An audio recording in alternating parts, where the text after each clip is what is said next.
தாய் ஒட்டகமும் குட்டி ஒட்டகமும் குட்டி ஒட்டகமும் ஒரு மாலை பொழுதில் உலாத்தி கொண்டிருந்தன. குட்டி ஒட்டகம் படுசுட்டி, சதா வாய் ஓயாமல் கேள்வி கொட்டிக்கொண்டே இருக்கும். அன்றைக்கும் அப்படித்தான். அம்மா, நமக்கு மட்டும் முதுகில் திமில் இருக்கே, ஏம்மா? தாய் எப்போதும் பொறுமையாக பதில் சொல்லும். நாமெல்லாம் இயல்பாக பாலைவனத்தில் வாழ்பவர்கள் இல்லையா? பாலைவனத்தில் தண்ணீர் பாலைவன சோலைகளில் மட்டும்தான் கிடைக்கும். தினம் தினம் கிடைக்காது. கிடைக்கும் தண்ணீரை முடிந்த மட்டில் நம் உடம்பில் சேமித்து வைத்து கொண்டு வேண்டும் போது உபயோகப்படுத்தி கொண்டால் தண்ணீர் கிடைக்காத பாலைவனத்தில் பல நாள் சுற்றி திரியவே நமக்கு இயற்கை திமிலை கொடுத்திருக்கு.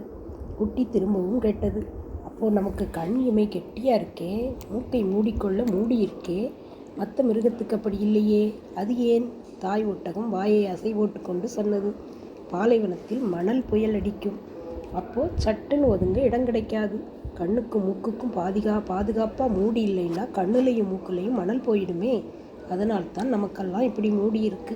குட்டி இப்போது அம்மாவின் கால் குழம்பை பார்த்து கேட்டது. இவ்வளவு பெரிய குழம்பு நமக்கு எதுக்கு? அது கண்ணு, மணலில் நடக்கும்போது நம்ம கால் மணலில் புதையாமல் நடக்கத்தான்.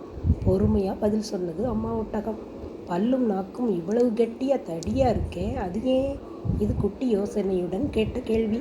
அம்மா ஒட்டகம் சொன்னது, பாலைவனத்தில் செடி கொடியெல்லாம் முரட்டுத்தனமாக இருக்கும்.